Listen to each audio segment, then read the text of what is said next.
"Leave the car," my mother-in-law screamed as I pulled away from the curb.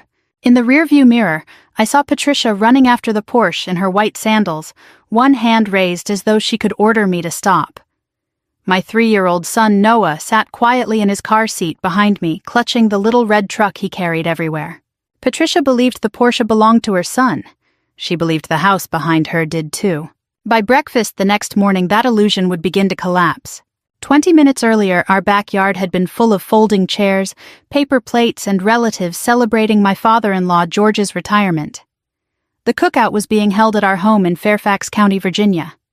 I had spent 2 days preparing for it between my civilian job and an Army Reserve training weekend. At first, Patricia's remarks were small enough to ignore. She praised Daniel for giving the family such a beautiful place to gather.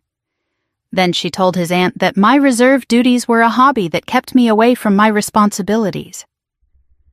When I carried a bowl of potato salad outside, she looked at my dress and asked whether Daniel had paid for that too.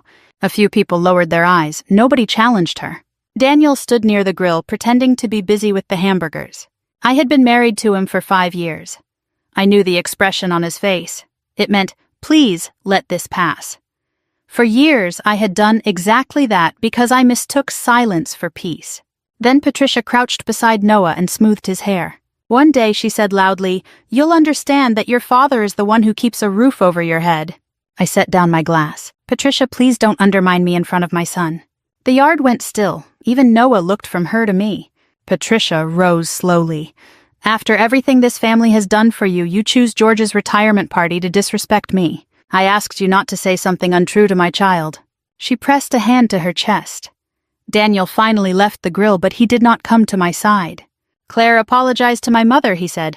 I stared at him. For what? His jaw tightened because his family was watching. "Either apologize to my mother or pack your things and get out of my life." Noah was close enough to hear every word. That decided it. "Fine, I'll go." I lifted Noah into my arms, carried him through the house, and took only his overnight bag from the hall closet. Daniel followed as far as the front porch, but made no attempt to stop us. After Patricia screamed for me to leave the car, I drove 10 minutes to a hotel. Once Noah was settled, I texted Daniel our location and offered a video call. Whatever happened between us, I would not hide his child or use Noah as punishment. Daniel did not answer. At 8 o'clock the next morning, my attorney, Elena Morales, placed a call to my husband, and for the first time Daniel was about to hear the truth stated without anyone protecting his pride. Elena called me 15 minutes after she hung up with Daniel. "He's angry," she said, but he listened. That mattered. For most of our marriage, Daniel's anger had ended difficult conversations before they ever reached the truth. This time someone had required him to hear the facts. Elena had not threatened him or tried to frighten him. She had simply explained that I had retained counsel regarding a temporary separation, preservation of our finances, and a written parenting schedule for Noah.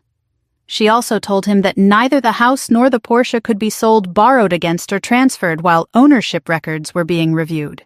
The truth was, those records had never been complicated. My grandmother Ruth had raised me during the years when my own mother was struggling to stay sober. Her house was not a mansion. It was a comfortable 4-bedroom colonial built in the 1980s with creaking stairs and a maple tree that dropped leaves faster than anyone could rake them. When Grandma Ruth died, I was 23. She left the mortgage-free house to me along with a small parcel of land outside Richmond. I sold that land 2 years later and used part of the money to buy a certified pre-owned Porsche Cayenne. I chose the Cayenne because it was safe, practical, and large enough for the family I hoped to have someday. Both purchases happened before my wedding. The deed and vehicle title were in my name alone, and the funds could be traced to my inheritance. At the time, an estate attorney had advised me to keep those assets separate. I followed that advice carefully, never using our joint account for major improvements or loan payments. Daniel moved into the house after we married. At first, his family's misunderstanding seemed almost innocent. Patricia once complimented him on buying such a lovely home, and Daniel merely smiled. Later, I asked why he had not corrected her. "She's proud of me," he said. "Why embarrass her over paperwork?" I should have insisted on the truth then. Instead, I let the moment pass. I told myself a strong marriage did not need public credit. What I failed to understand was that Daniel was not protecting his mother from embarrassment. He was building an image of himself with things that belonged to me. During Elena's call, Daniel protested that I could not take his son and everything he owned. Elena answered calmly, "Claire has not taken Noah out of Fairfax County. She gave you his location and offered contact. As for the property, I suggest you review the deed and vehicle title before describing either asset as yours." She proposed temporary terms that would let Daniel remain in the house while we discussed the separation. She also made clear that he could not grant anyone else permission to move in. Every point from the call would be sent to him in writing. Less than a minute after Elena finished updating me, Daniel's name appeared on my phone. When I answered, he did not ask about Noah. "What exactly did you tell your lawyer?" he demanded. "I told her the truth," I said. "Now I want you to do the same." Daniel went silent for a moment, then his voice hardened. "You're turning one bad afternoon into a legal war." "No," I said. "Your mother humiliated me in front of our son, and you ordered me out. I'm making sure we handle what comes next responsibly." He started to interrupt, but I asked the question that had followed me from the cookout to the hotel. "Why does your mother think she has the right to throw me out of my own house?" At first, Daniel blamed Patricia. He said she made assumptions, exaggerated everything, and liked telling relatives that her sons were successful. None of that explained why she believed the Porsche was his, or why he had stood there and allowed her to scream at me. "Daniel," I said quietly, "what did you tell them?" His answer came in pieces. Early in our marriage, Patricia had compared him constantly with his older brother Mark, who owned a dental practice in Maryland. Daniel had grown tired of hearing about Mark's income, Mark's vacations, and Mark's new house. So one Sunday, when Patricia praised our home, Daniel told her he had bought it shortly before our wedding. He claimed my name was on the deed for financial reasons. Later, he told his family the Cayenne had been an anniversary gift from him. I sat on the edge of the hotel bed watching Noah stack plastic cups on the carpet. The lie was no longer a misunderstanding I had failed to correct. My husband had used my inheritance to create a version of himself his family would admire. Worse, he had let them treat me like a dependent because their contempt helped make his story believable. There's more, he admitted. Several months earlier, George and Patricia had begun talking about selling their house after George retired. Daniel had promised them they could move into our downstairs guest suite while they looked for something smaller. "You offered them a room in my house without asking me. I thought you'd come around," he said. "They're my parents." "So you expected me to accept a decision you had already made?" Daniel apologized, but even then he did not fully understand. He said the lies had gotten out of control. He said he had never intended to hurt me. Then he asked whether I could simply apologize to Patricia so everyone could calm down. "You still think the problem is that your mother's feelings were hurt," I said. After the call, I asked Elena to help me review our joint finances before I made any decision about the marriage. I expected to find ordinary expenses, perhaps a few purchases Daniel had neglected to mention. That afternoon, the first 16 months of bank records arrived. Near the bottom of the statement were repeated electronic transfers to George and Patricia transfers I had never seen approved or discussed, and together they totaled nearly $12,000. The $12,000 had not disappeared in one dramatic withdrawal. It had left our account quietly, $300 here, $800 there over 16 months. Some transfers were labeled home repair, others said card payment or simply dad. Daniel had sent the money from our joint savings, an account built from both our paychecks, and intended for emergencies, Noah's future, and repairs to the house. When I confronted him, he did not deny it. "My parents were struggling," he said. "Dad's retirement took longer than expected and the roof started leaking. You could have asked me. I knew what you'd say." That sentence hurt almost as much as the transfers. He had not forgotten to tell me. He had decided that my answer did not matter. Daniel insisted his parents believed the money came from his sales bonuses. That did not excuse Patricia's cruelty, but it meant she and George had not knowingly taken money from me. Elena helped me slow down before anger made my decisions for me. I wanted to move every remaining dollar out of the account, but she reminded me that joint funds should be handled carefully during a separation. Instead, I redirected my future salary to a new account in my name, downloaded the statements, activated transaction alerts, and left the existing balance untouched while she reviewed our options. We also sent Daniel a proposed temporary parenting schedule. It gave him regular time with Noah and required both of us to share information about daycare, medical care, and overnight locations. I wanted a record showing that I was protecting our son's routine, not punishing his father. 2 days later, Daniel rented a furnished apartment near Noah's preschool. He returned his house key voluntarily and collected his clothes at an agreed time while Noah was with me at the park. Watching him carry boxes out of the home where we had planned to grow old was painful. Consequences do not stop hurting simply because they are deserved. Patricia reacted differently. She called relatives and said I was using money lawyers and my army connections to destroy her son. One cousin sent me a message asking whether I had really stolen Daniel's house. I typed a reply, deleted it, then placed my phone face down. I could have posted the deed, the title, and every bank transfer online. For one angry minute, I wanted everyone to see exactly who had lied. But public humiliation had helped create this mess. I would not use the same weapon and call it justice. George was the first person in Daniel's family to question the story. He called me that evening sounding older than he had at his retirement party. "Claire," he said, "Patricia says the house is Daniel's. Daniel says it isn't.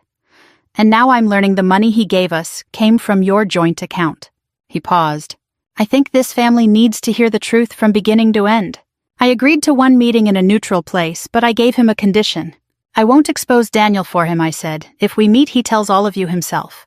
The meeting took place the following Tuesday in the office of a family counselor George knew through his church. The room was deliberately plain, 4 upholstered chairs, a box of tissues, and no family photographs or familiar walls for anyone to claim as their territory. Patricia arrived carrying a folder and the certainty that I had taken something from her son. Before we had all sat down, she accused me of keeping Noah away from Daniel and using legal tricks to seize his property. "I have never denied Daniel his scheduled time with Noah," I said. "And I have not seized anything." On the table in front of me were copies of the deed, the Cayenne's title, and the bank statements. I did not open them. This was Daniel's truth to tell. George looked at his son. "You asked us to come. Start talking." Daniel's hands remained clasped between his knees. For several seconds he stared at the carpet. Then he admitted that I had inherited the house before our marriage. He told them I had purchased the Porsche with money from the land my grandmother left me. There had never been a mortgage for him to pay, and neither property had ever belonged to him. Patricia's face changed, but Daniel continued. He admitted telling them he had bought the house. He admitted presenting the Porsche as his anniversary gift to me. He told them I had never invited them to live in the guest suite and had known nothing about his promise. Finally, he explained that some of the money he had sent them came from savings built with both our incomes. George leaned back as if the air had left him. Patricia turned toward Daniel. "You let me say those things to her while you knew the truth." Daniel swallowed. "Yes." "Why?" "Because correcting you would have exposed me." For once, no one rushed to fill the silence. Patricia looked at the papers in front of me. I slid the deed and title across the table. She read my name on both, then set them down without a word. I had imagined this moment during several sleepless nights. In those imaginings, I felt vindicated. Sitting there, I felt only tired. "I'm not here to take Daniel's house from him," I said. "It was never his. I'm here because my son watched his father tell his mother that humiliating me had no consequence."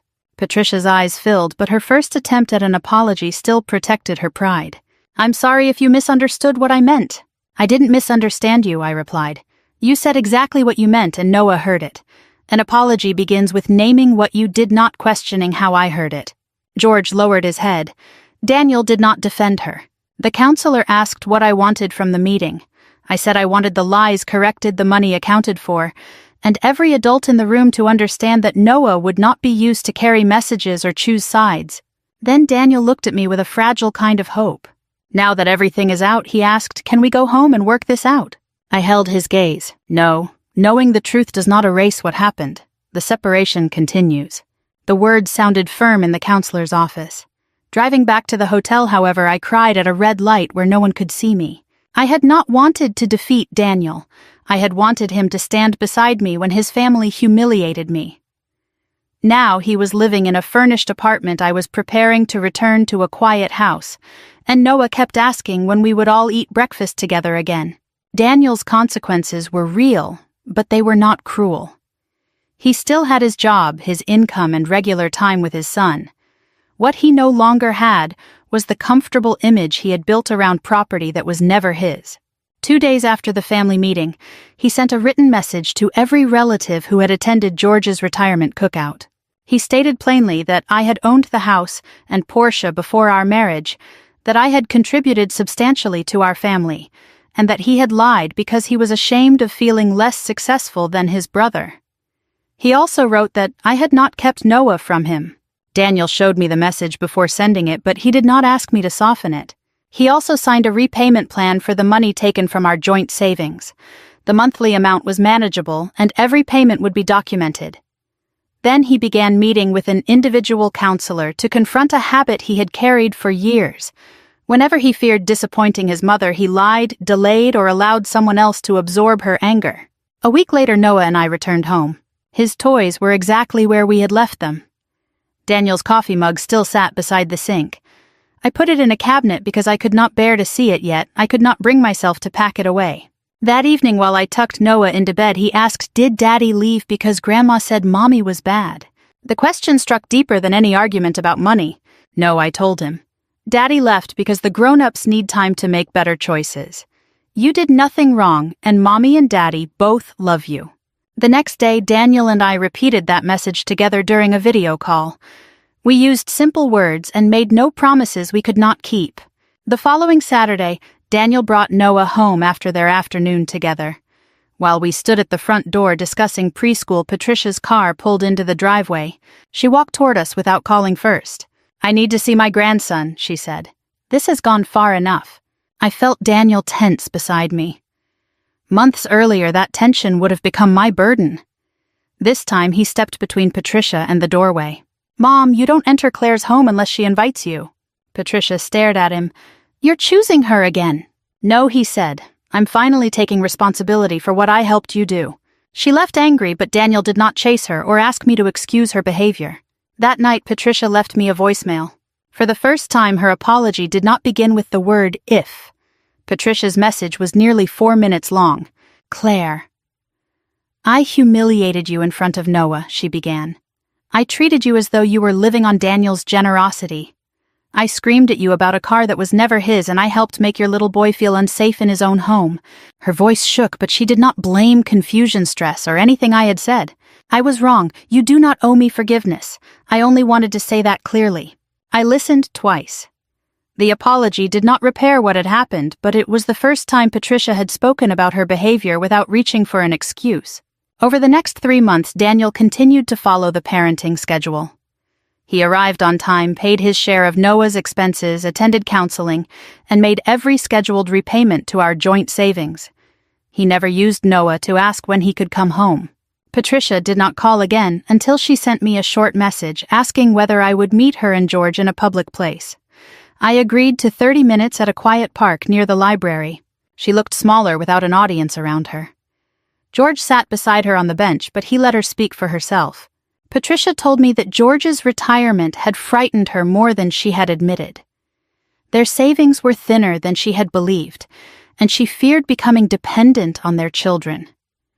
At the same time, she was afraid Daniel's marriage had reduced her influence over him.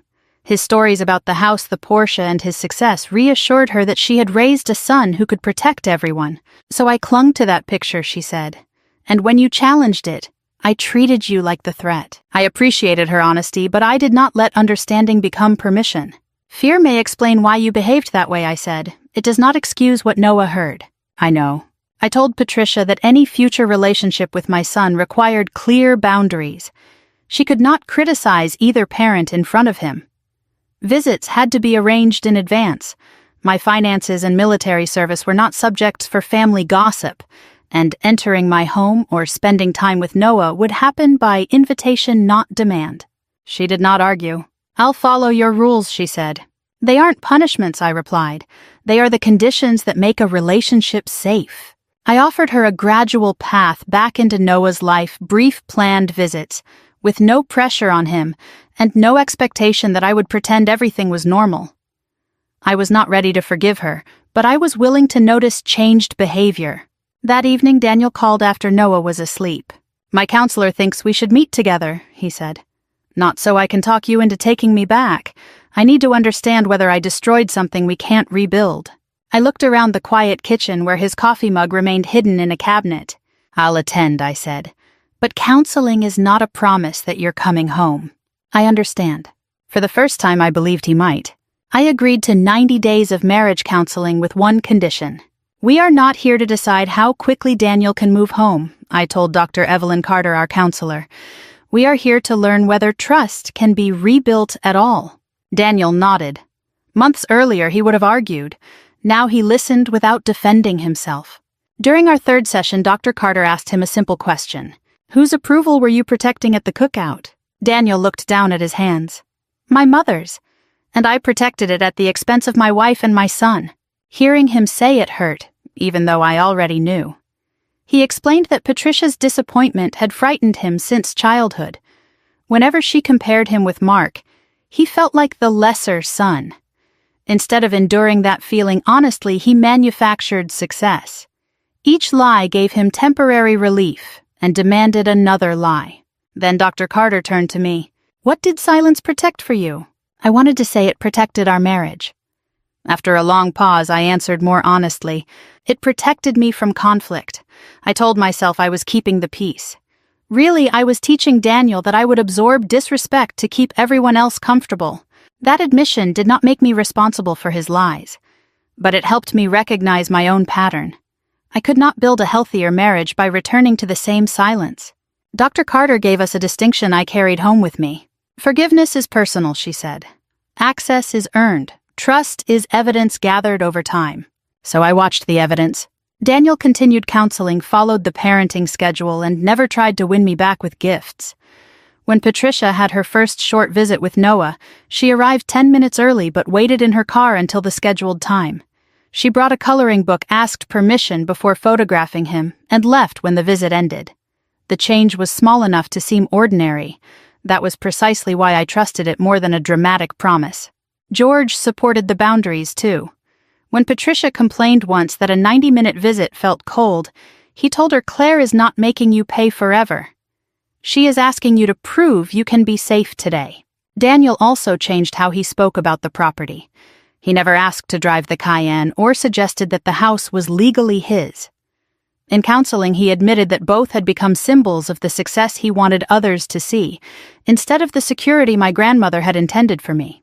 At the end of 90 days, I was not ready for Daniel to return, but I was no longer certain divorce was the only safe choice. We agreed to continue counseling while remaining separated. 6 months after the cookout, Noah's 4th birthday approached. We chose a local park so the day would belong to him, not to the house. Invitations went to both sides of the family. Then Daniel's sister Megan sent him a joke about Claire's property war. Daniel showed me the message before answering. "I know this is another test," he said. He was right. Soon we would all stand together again, and I would learn whether his changes could survive an audience.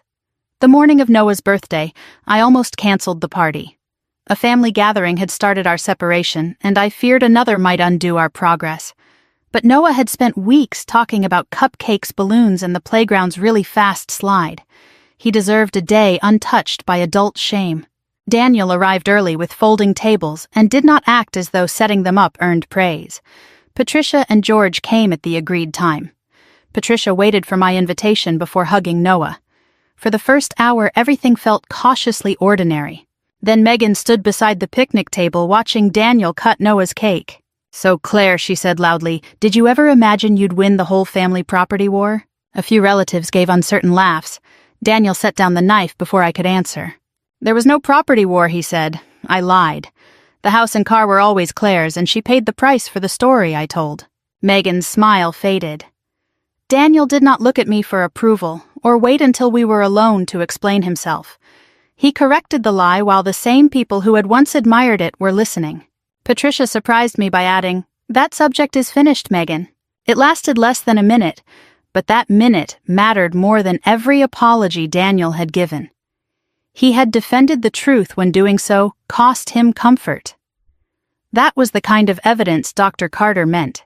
By then, Daniel had repaid the $12,000, including my share, and our financial records had remained open for months. We had also met separately with attorneys about what would happen if we tried again. Neither lawyer represented both of us, and neither treated reconciliation as a reason to abandon caution.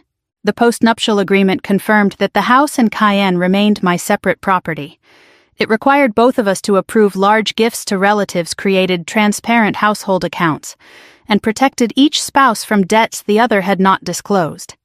It also stated that Noah's needs and parenting time would never be bargaining tools. Daniel signed only after his own lawyer reviewed every page. After the party, Daniel and I sat on a bench while Noah chased bubbles with George. I told Daniel that his response to Megan had mattered because he had not left me to defend reality alone again. Still, I was not ready for him to carry his suitcases back into my house as though one good afternoon had repaired everything. We agreed on a gradual trial reconciliation. He would join us for dinner twice a week, attend counseling, and spend occasional family days with us while keeping his apartment.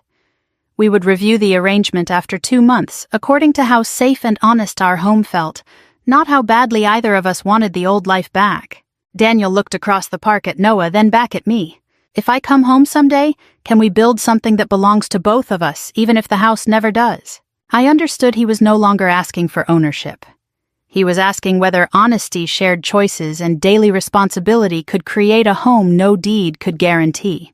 Maybe, I said, but we build it slowly and we build it truthfully. 1 year after George's retirement cookout, we gathered again in my backyard. This time there were no speeches about who provided the house and no quiet struggle over who held authority. There was only grilled chicken Noah's laughter, and a folding table covered with dishes everyone had helped prepare. Daniel had moved home 3 months earlier after our trial reconciliation had grown from 2 dinners a week into a steady family routine. He kept his apartment until both Dr. Carter and I believed the change was durable. Even after returning, he continued individual and marriage counseling. Trust did not reappear when his suitcase crossed the doorway. It returned in small, repeated choices. He asked before making large purchases. He showed me financial statements without being reminded. When Patricia disagreed with a boundary, he spoke to her himself instead of asking me to endure her displeasure. None of those actions were dramatic enough for a movie. They were strong enough for a marriage. Patricia arrived that afternoon and waited at the gate until I invited her in. She asked before making plans with Noah and never again suggested that Daniel was the only person supporting our family. Our relationship was not intimate, and I did not pretend the hurt had vanished. But it had become respectful, honest, and safe. At one point, Noah climbed onto my lap and asked whether Grandma knew whose house it was now. She knows, I told him. But more importantly, she knows this is your home, and everyone here must treat one another kindly. The house and Porsche were still mine. That was not my victory. My victory was refusing to teach my son that keeping a family together requires one person to accept humiliation. Daniel's victory was learning that love did not give him permission to hide behind a lie. Patricia's was discovering that an apology becomes meaningful only when changed behavior follows it. I also understood that reconciliation was not the same as returning to the marriage we had before. That marriage had been built around avoidance.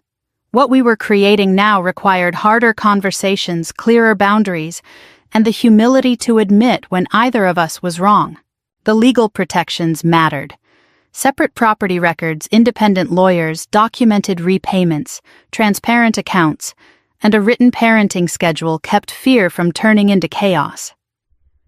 But no deed, contract, or bank statement repaired our family. Only truth, accountability, and consistent action could do that. Before dessert, Daniel stood beside me while Noah carried napkins to the table.